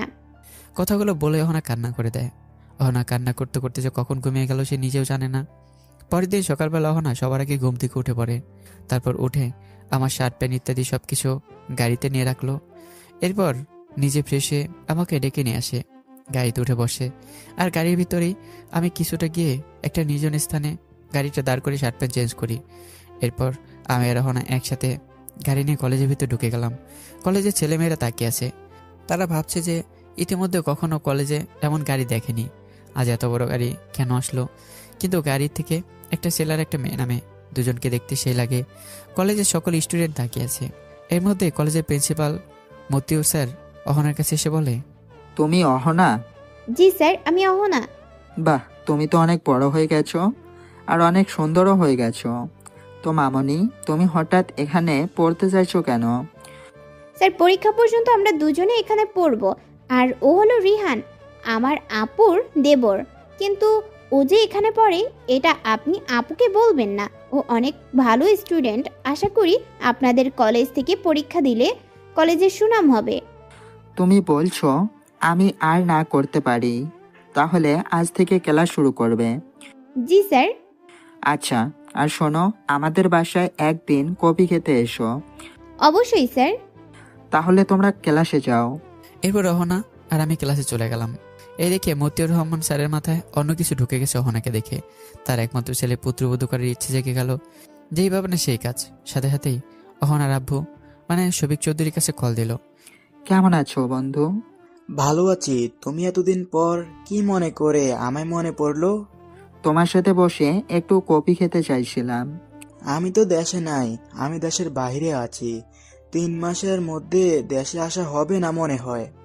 ও, তাহলে ফোনেই বলি কথাটা। বলো। তুমি যদি কিছু মনে না করো তাহলে একটা প্রস্তাব দিতাম। আরে বলো, সমস্যা নেই। তোমার মেয়ে একটু আগে আমার কাছে একটা কাজে আসছিল। অহনা মামনি, দেখতে দেখতে অনেক বড় হয়ে গেছে। আর ছোটবেলায় তুমিও বলেছিলে তোমার আমার সম্পর্ক আরো গভীর করতে তোমার মেয়ে আর আমার ছেলেকে বিয়ে দিবে। তাই আমি তোমার মেয়েকে আমার মেয়ে করে নিতে চাই সারা জীবনের জন্য। তাহলে তো ভালোই হলো। আমার আর অহনাকে নিয়ে অযৌতুক চিন্তা করা লাগবে না। তাহলে বলো, কবে অহনাকে দেখতে যাবা? আমি না থাকলেও হবে। আমার বড় মেয়ে মিঞ্জু ও তার হাজবেন্ড অরণ্য আছে। তুমি ভালো একটা দিন দেখিয়ে বিয়ে দিয়ে দাও। আমি দেশে আসলে অনুষ্ঠান করব বড় করে। সবকিছু তোমার উপরে ছেড়ে দিয়েছি, তুমি যেটা ভালো মনে করো। আচ্ছা, তাহলে ভালো থেকো বিআই সাহেব। এটা বলেই মতিউর রহমান কল কেটে দিল। এদিকে অহনা আর আমি ক্লাসে সবার সাথে পরিচিত হচ্ছি। এমন সময় কলেজের বড় ভাই আরাপ এসে অহনার সামনে একটা ফুল নিয়ে হাঁটু গেড়ে বসে বলে, দেখো সুন্দরী, আমি কোনো কবি নই আর আমি কোনো প্রেমিক নই, তবে তুমি চাইলে আমি তোমার প্রেমিক হব, আর তুমি না চাইলেও হব, কারণ আমি এই কলেজের বড় ভাই।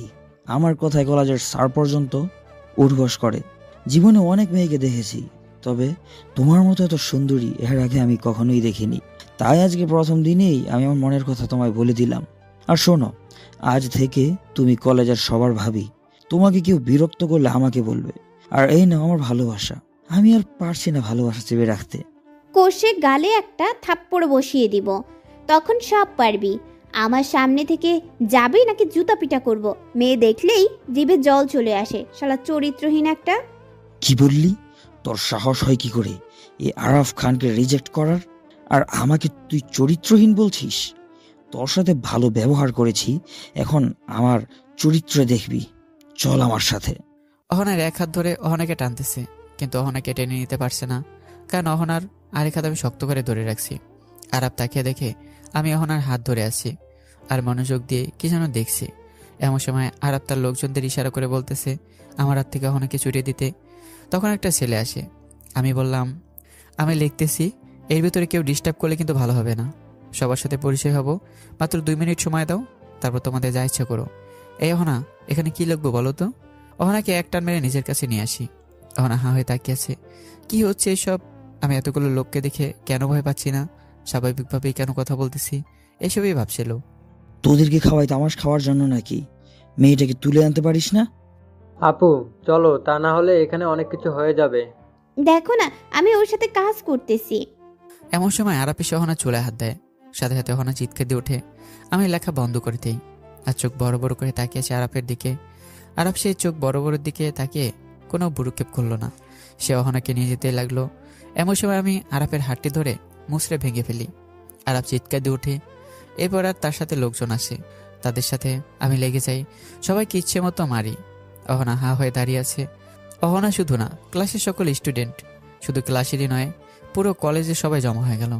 কারণ আরাপের অত্যাচারে কলেজের সকল মেয়েরাই বিরক্ত হয়ে উঠেছে। অনেকে আরাপের রাত্রে নেশাও ছিল। কলেজের এমন ঘটনা ঘটে যাওয়াতে কলেজের সকল স্যার ম্যাডামও চলে আসে। কিছুক্ষণ পর প্রিন্সিপাল স্যারও আসে। তাকে দেখে আমি তাদের লোকজনকে ছেড়ে দেই।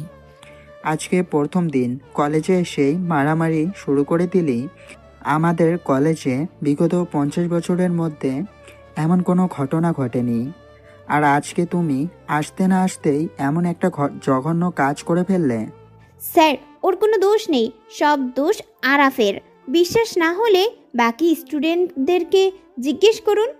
যত অন্যায় হোক না কেন, সে আজকে কলেজে এসে এইরকম একটা অন্যায় কাজ করতে পারে না। সাথে সাথে আমি স্যারের পায়ে পড়ে যাই। সরি স্যার, আমি ছোট থেকে এমন যে অন্যায় দেখলে মাথা ঠিক থাকে না। স্যার, অন্যায় আমি করেছি, আমাকে যা শাস্তি দিবেন দিন, কিন্তু অহনার কোনো দোষ নেই। তোমার কোনো ক্ষমা নেই। তোমাকে তোমার অন্যায়ের পর্যাপ্ত শাস্তি পেতে হবে। এই, তোমরা ওদেরকে হাসপাতালে নিয়ে যাও। আরাফ ও তার লোকদের দিকে ইঙ্গিত করি। এরপর কিছু ছেলে তাদেরকে কলেজের অ্যাম্বুলেন্সে উঠিয়ে দেয়। তখন স্যার আমাকে পাড় থেকে টেনে বলে, আরে বাবা, তোমার জায়গা পায় নয় আমার বুকে। এতদিনে একটা মনের মতো ছেলে পেয়েছি, যে কিনা আমার কলেজের সকল অন্যায়ের প্রতিবাদ করতে পারবে। তুমি আরাফকে মেরেছ, আমি সব থেকে বেশি খুশি হয়েছি। শুধু আমি নই, কলেজের সকল শিক্ষক শিক্ষিকা ছাত্রছাত্রী সকলেই। এই আরাফ একের পর এক অন্যায় করেই যাচ্ছে, কিন্তু কিছু করতেও বলতেও পারছি না, কারণ ওর বাবা এই কলেজের প্রতিষ্ঠাতা আর বর্তমানে কলেজের সভাপতি। ওর বাবা তোমাকে কিছু বললে তুমি বলবা তোমাকে আমি অনেক শাস্তি দিয়েছি। কেমন বাবা? জি স্যার। তুমি একটা প্রতিষ্ঠানে সম্মান বাঁচিয়েছ। তোমার কাছে আমি প্রধান শিক্ষক হয়ে চিরকৃতজ্ঞ হয়ে থাকব। কোনো সময় কোনো প্রয়োজন হলে বলিও, জীবন দিয়ে হলেও রাখতে চেষ্টা করব। এরপর আমি আর রহনা কলেজ থেকে বের হয়ে যাই। দুজনে চুপচাপ হয়ে বাসায় চলে গেলাম। বাসায় ঢুকতে কান্নার আওয়াজ পাই দুজনেই। কান্নার আওয়াজ শুনে মনে হচ্ছে জরিনা কান্না করছে, কিন্তু ভিতরে ঢুকে কান্নার আওয়াজ আরো বৃদ্ধি হয়। অতিরিক্ত কান্নার আওয়াজটা সে ভাবির। আপু কি হলো, তোমরা কান্না করছো কেন? ভাবি একটা লাশ দেখিয়ে দিয়ে বলে, আমার নাই রে বোন। কথাটা শুনে আমি দৌড়ে গিয়ে দেখি সত্যি আমার মায়ের লাশ। আমি পাগল হয়ে যাওয়ার মতো অবস্থা। কান্না করতে করতে অজ্ঞান হয়ে পড়ি। অহনাও কান্নায় ভেঙে পড়ে। পুরো বাড়ি কান্নায় রোল পড়ে গেল।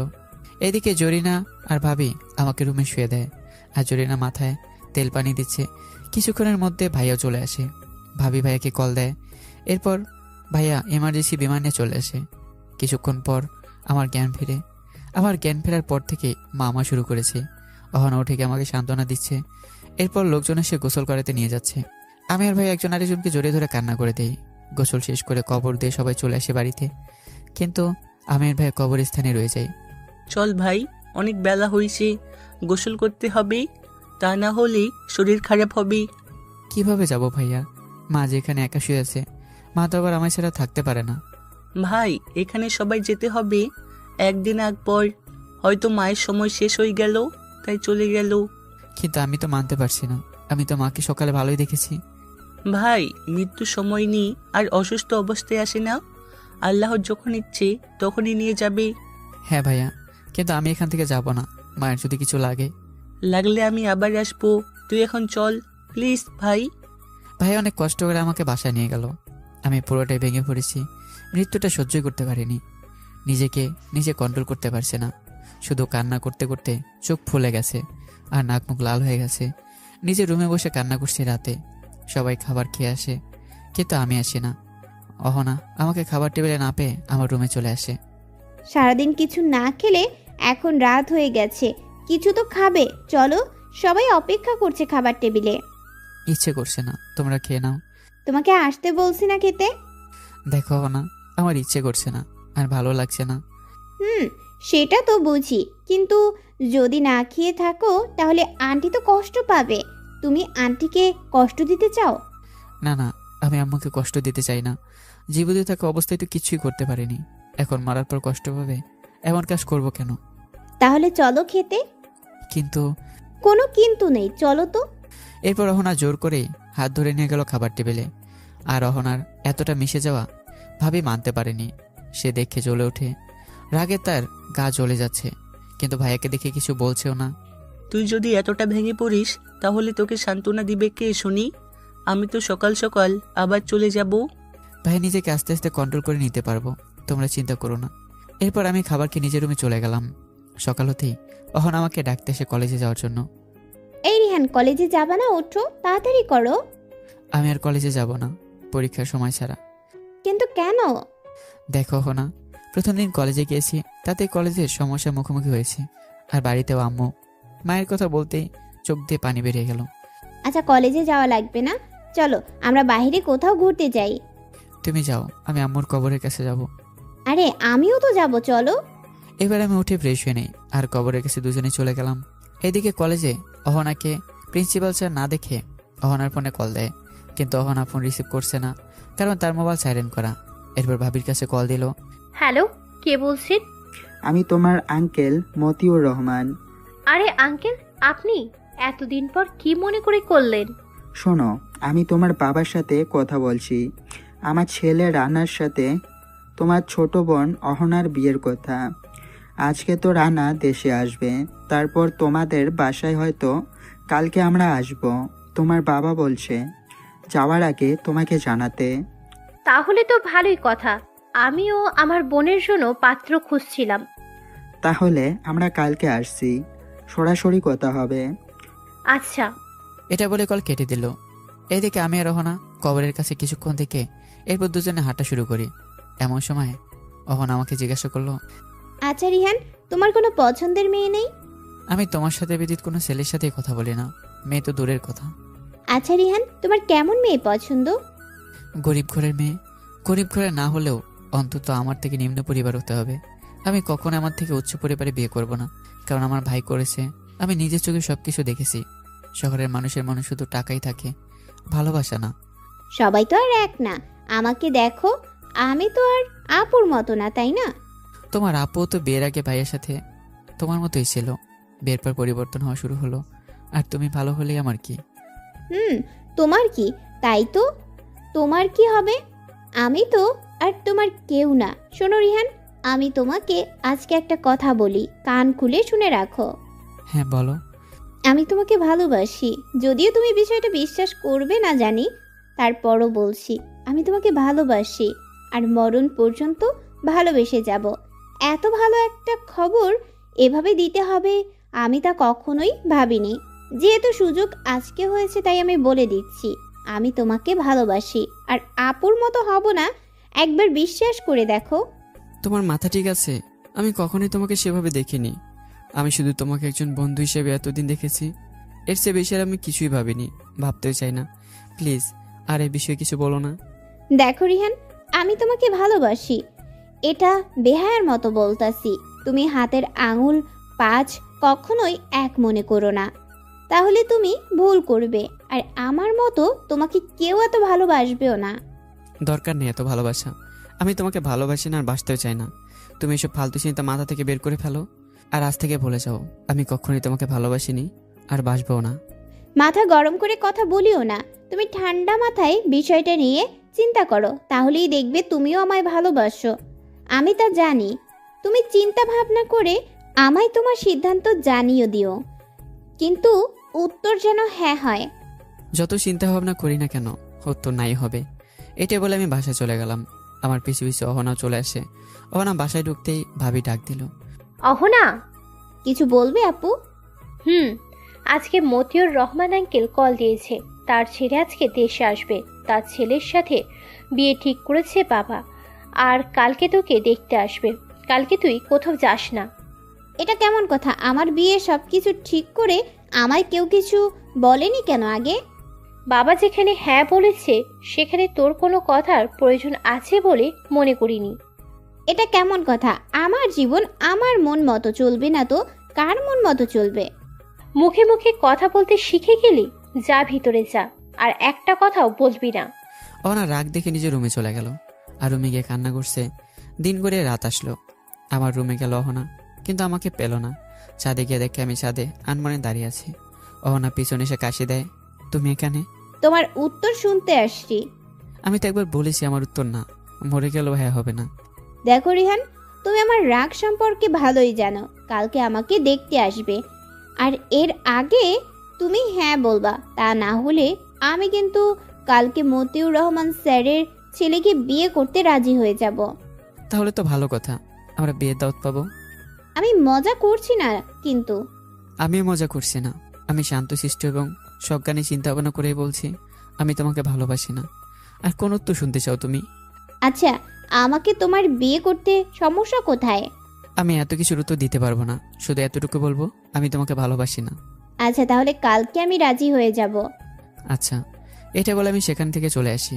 আমি জানি সেখানে থাকলে একটু পর চোখে পানি চলে আসবে, কারণ আমি মনে মনে অহনাকে পছন্দ করি। কিন্তু কোনো লাভ নেই। আমি অহনাকে বিয়ে করতে হলে আগে বড় কিছু হতে হবে, কারণ আমার মায়ের এটাই শেষ ইচ্ছে ছিল। আর আমি এখন এমন অবস্থায় আছি যে অহনার আপুকে যে বলবো সেই সাহসও নেই। পরের দিন সকালবেলা। কি রে, তুই এখনো রেডি হসনি? আপু, এত তাড়াহুড়ো করছো কেন? মাত্র তো 9টা বাজে। ওরা চলে আসে, আর নাকি 30 মিনিট লাগবে। আচ্ছা তুমি যাও, আমি রেডি হচ্ছি। এরপর ভাবি চলে গেল, আর অহনা আমার অপেক্ষায় বসে আছে, কিন্তু আমার আসার কোনো খবরই নেই। তারপর অহনা নিজে থেকে আমার রুমে আসে। এসে দেখে আমি নাটি হয়ে ঘুমোচ্ছি।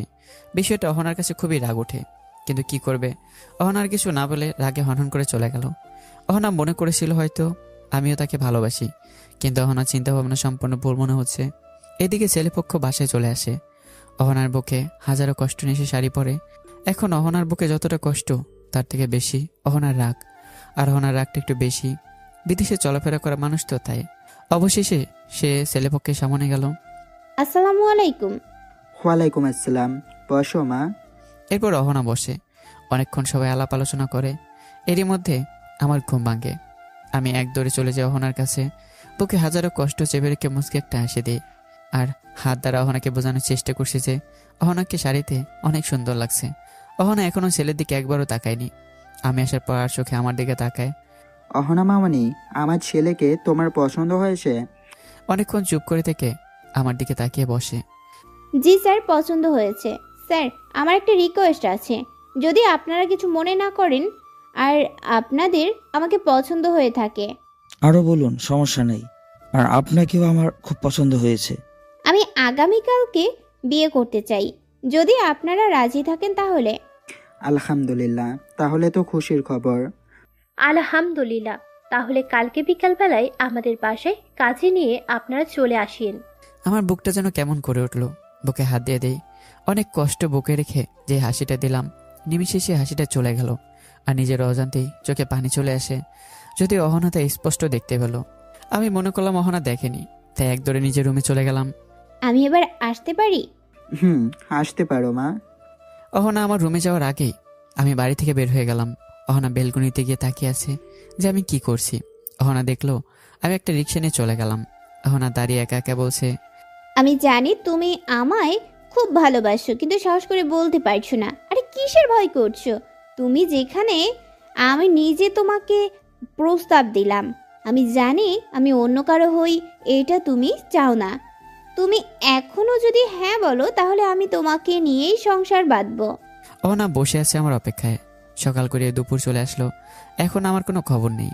দুপুর করে রাতও চলে আসলো, কিন্তু তারপরও আমার কোনো খোঁজ খবর নেই। কল দিচ্ছে, মোবাইলও বন্ধ পাচ্ছে অহনা।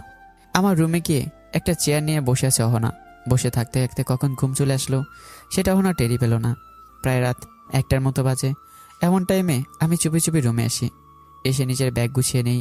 যখনই বেরোতে যাব, এমন সময় অহনার কপালে আলতো করে একটা কিস করি। হাতে একটা চিরকুট দিয়ে চলে আসলাম। চিরকুটে লেখা ছিল, সরি, আমি আন্তরিকভাবে দুঃখিত এই সব কিছুর জন্য। তোমার কোনো দোষ নেই। সব প্রশ্নের উত্তর আমি তোমাকে আমার সাথে এরপর যেখানে দেখা হবে সেখানে দেব। আমি শহরে একাই আছি। কখনো তোমার সাথে দেখা হলে দুজনে হাতে থাকবে কফি, আর আমি আমার মনের লুকানো সব কথা তোমায় বলবো। হয়তো তখন তোমার সাথে তোমার স্বামী থাকবে, তারপরও বলবো তুমি একটা ভালো মেয়ে। আমি তোমার বিয়ে সহ্য করতে পারবো না, তাই আগে ভাগে চলে যাচ্ছি। আর একটা কথা, আমাকে ক্ষমা করে দিও। তোমার অনুমতি ব্যতীত তোমার কপালে একটা কিস করেছি। জানি আমি জীবনে আর কখনো করার সুযোগ পাবো না। আর তুমি আমার আর আমার আম্মার জন্য যতটুকু করেছো, এটা আমি সারা জীবন মনে রাখবো। ইতি, তোমার বিশ্বাসে প্রতারণা করা সে অপদার্থ। 3 বছর পর। আমাদের শেষ যেই অফিসটা আছে সেটা কালকে বিক্রি হয়ে যাবে, কারণ মির্জা গ্রুপ থেকে নেওয়া লোন শোধ করতে পারিনি। আর গ্রামে আমার দুঃসম্পর্কের খালামণি আছে, তাহার বাসায় আমরা থাকবো। তোমাদের তো কোনো সমস্যা নেই? না, আমাদের কোনো সমস্যা নেই। আল্লাহ কপালে যেটা রেখেছে সেটাই তো হবে, তাই না? আচ্ছা, আমাদের অফিস বিক্রি করলে কি আমাদের থেকে আর কেউ টাকা পাবে? অফিস ছাড়াও প্রায় 1 কোটি টাকার মতো লোনের বিল দেওয়া বাকি আছে। তাহলে সেগুলো কিভাবে শোধ করবা? সেজন্যই তো শহর থেকে পালিয়ে যাব। আচ্ছা, অহনা কোথায়? এখনো আসেনি সে। আজকে এত দেরি হচ্ছে কেন? জানি না তো। এরই মধ্যে অহনাও আসে। কি হলো, আজকে এত দেরি হলো যে? স্যারকে মিথ্যা বলে বেতনটা নিয়ে আসছি, কারণ গ্রামে চলে গেলে তো আর বেতন পাবো না। ও, ভালো কাজ করছো। তাহলে ব্যাগ গুছিয়ে রাখো, রাতেই আমরা চলে যাব। ভাইয়া, শুনলাম আমাদের যত অফিস জায়গা জমিন যা ছিল সব নাকি একজনেই কিনেছে। বাংলাদেশের মধ্যে সে সব থেকে বড় বিজনেসম্যান। বাংলাদেশ 70% তার ব্যবসায় আছে। তুমি তাহাকে চিনো? তুমি কি পাগল নাকি? সে বস থেকে আমেরিকায়, বাংলাদেশে সে কখনোই আসেনি। তার লোকজন তো তাহাকে দেখেনি। আমার মতো সামান্য একজন লোক তাহাকে কিভাবে দেখবে? ও আচ্ছা। রাতের ট্রেনে ভাইয়া ও তার স্ত্রী আর তার শালি অহনা লোকে গ্রামে চলে গেল, কারণ পাওনাদার দেখলে বেঁধে রাখবে। অপরদিকে হাতে কফি নিয়ে বেলকনিতে দাঁড়িয়ে আছে একজন লোক। তার সকাল হয় 12টায়। ঘুম থেকে উঠে ফ্রেশ হয়ে বেলকনিতে দাঁড়িয়ে আছে। এমন সময় পেছন থেকে তার পিয়ে আসে। স্যার, কিছু কাগজে সাইন করা লাগবে, আর আগামীকালকে 500 কোটি টাকার একটা ডিল আছে, সেখানে আপনাকে আমন্ত্রণ জানিয়েছে। আর সেখানে নাকি মির্জা গ্রুপও আসবে, আরো বড় বড় কোম্পানির বসরাও আসবে। যেখানে মির্জা গ্রুপ থাকবে সেখানে আমি থাকবো না? এটা হতেই পারে না। 10 টাকার জিনিস প্রয়োজনে 10 কোটি টাকা দিয়ে কিনবো, তবু মির্জা গ্রুপকে আমি নিতে দেব না। আমি মির্জা গ্রুপকে রাস্তায় নামানো পর্যন্ত শান্তিতে থাকতে পারবো না। Okay sir. এরপর কফির বাকিটুকু শেষ না করে ব্যালকনিতে রেখে নিজের রুমে চলে গেলাম। রুমে গিয়ে গোসল করে ফ্রেশ হয়ে নেই। বাড়িতে অনেক কাজের লোক, একজনের শু এনে দেয়, একজনের শার্ট, একজনের প্যান্ট, ইত্যাদি ইত্যাদি। এরপর রেডি হয়ে বের হয়ে পড়ি। গাড়িতে উঠে গেলাম। প্রায় 20 মিনিটের মধ্যে গন্তব্যস্থানে পৌঁছে গেলাম, মানে আমার অফিসে। অফিসে যেতেই সকলে সম্মানের সহিত দাঁড়িয়ে গেল আর সালাম করতে থাকে একে একে সবাই। নিজ কেবিনে গিয়ে বসার পর আমার অফিস স্টাফ সোনালি আসে। May I coming sir? Yes, coming. Sir, বাংলাদেশে যাওয়ার সব কাগজপত্র আমি ওকে করে ফেলেছি, এখন আপনার সুযোগের অপেক্ষায়।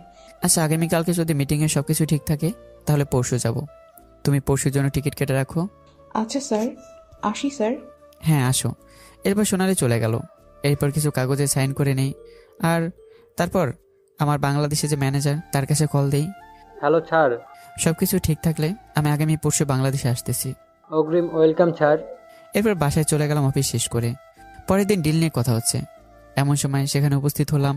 আমার উপস্থিতিতে সবাই খুশি, শুধু মির্জা গ্রুপের সিও ব্যতীত। পুরো কোম্পানির দাম কত আর কত পর্যন্ত উঠেছে? স্যার, আপনি যেহেতু শুরু থেকে আসেননি, তাহলে আমি আবার শুরু করি। আমি এক কথা দ্বিতীয়বার বলতে পছন্দ করি না। আমি যা জিজ্ঞেস করেছি সেটা বলুন।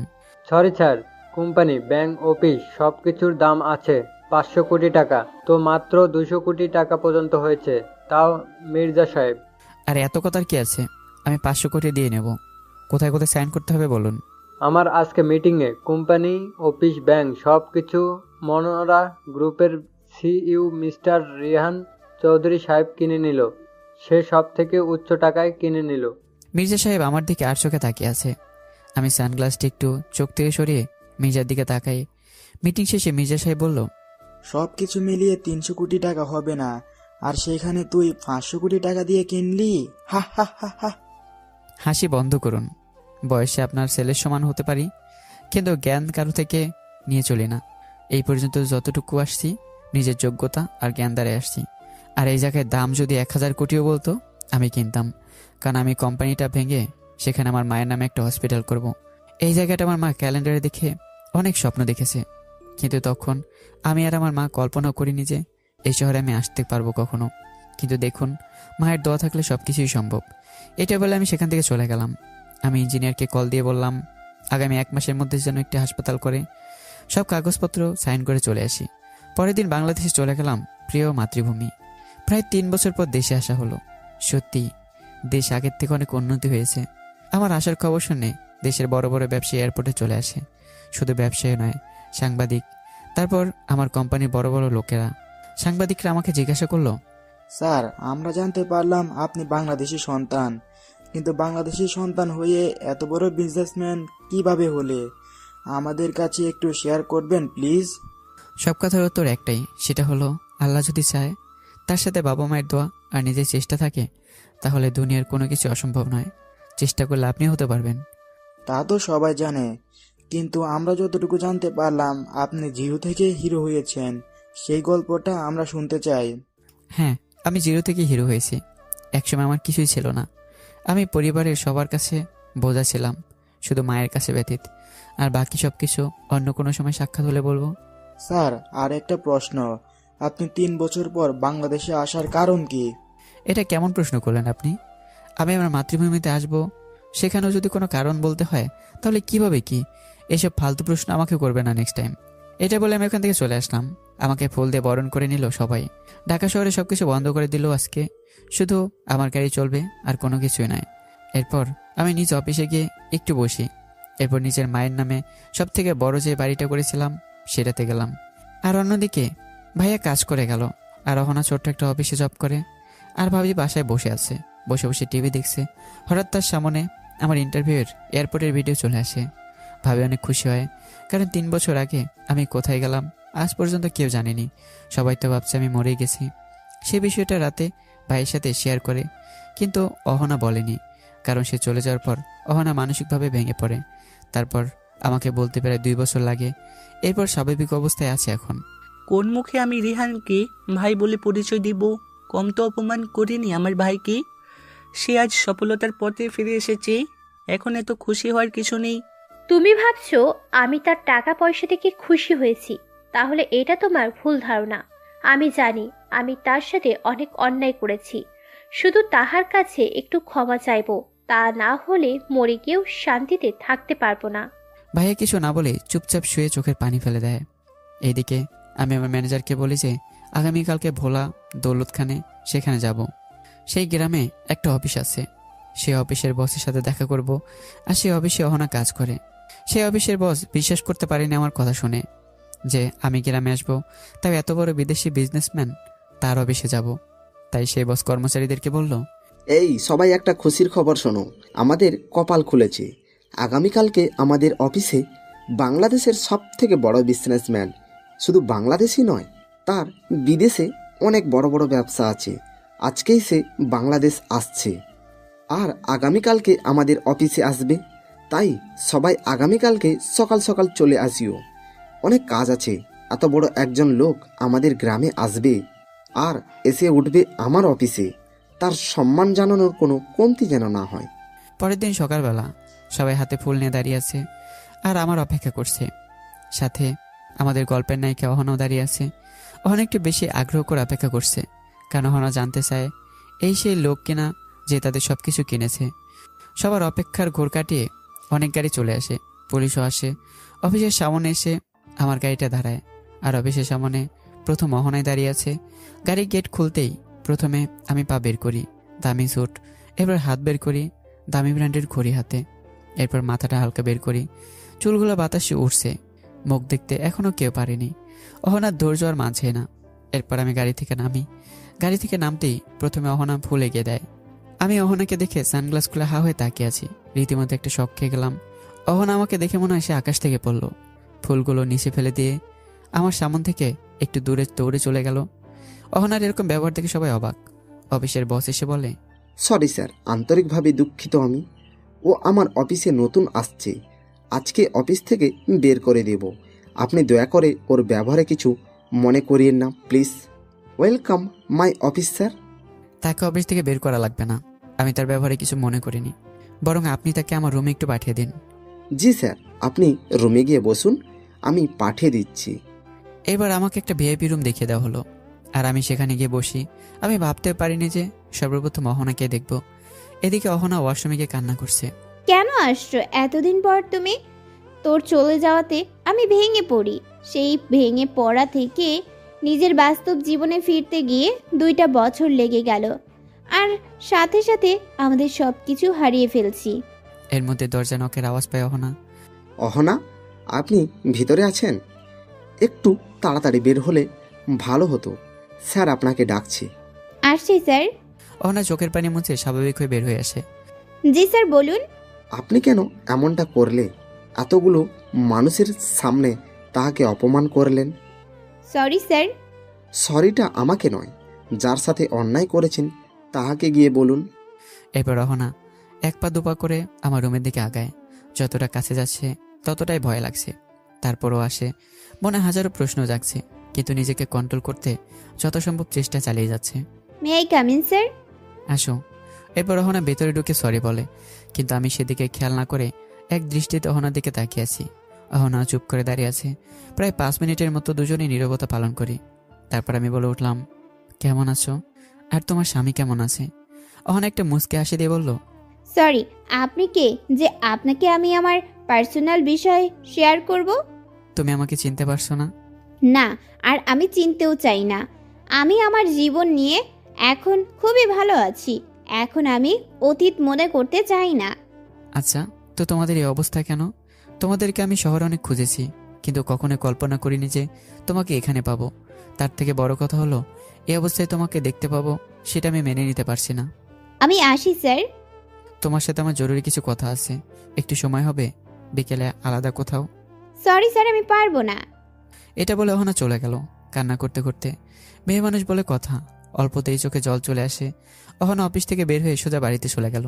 কান্না করতে করতে বাড়িতে গেল। ভাবি দেখে বলল, কি রে, তোর আবার কি হলো? কান্না করিস কেন? অহনা কান্না করেই যাচ্ছে। তার বড় বোন তার কাছে আসতেই তাকে জড়িয়ে ধরে আরো বেশি কান্না করে দেয়। আরে কি হয়েছে আগে সেটা বলবি তো। এভাবে কান্না করলে আমি কি বুঝবো? ও ফিরে আসছে। কেন ফিরে আসছে সে? সে এখন অনেক বড় কিছু হয়েছে, তাই আমাদেরকে দেখাতে আসছে। নাকি ফিরে পাওয়া সফলতার গল্প শোনাতে আসছে? ওহ, কে? তোমার আদরের দেবর রিহান চৌধুরী। কোথায় আসছে? আমাদের অফিসে। এটা বলতে না বলতেই হঠাৎ বাড়ির রাস্তার দিকে নজর করে দেখলো একটা দামি গাড়ি। অহনা দেখে বুঝে গেছে, কিন্তু ভাবি বুঝতে পারেনি। বাড়ির কাছে এসে গাড়ি থেকে আমি নামি। গাড়ি থেকে নেমে এসে ভাবির পায়ে সালাম করি, কিন্তু ভাবি অবাক হয়ে গেল, কি বলবে বুঝতে পারছে না। এর মধ্যেই ভাইয়াও বাসায় আসে খাবার খেতে। আমি ভাইয়ারও পা ধরে সালাম করব, তখনই ভাই আমাকে বুকে টেনে নিল।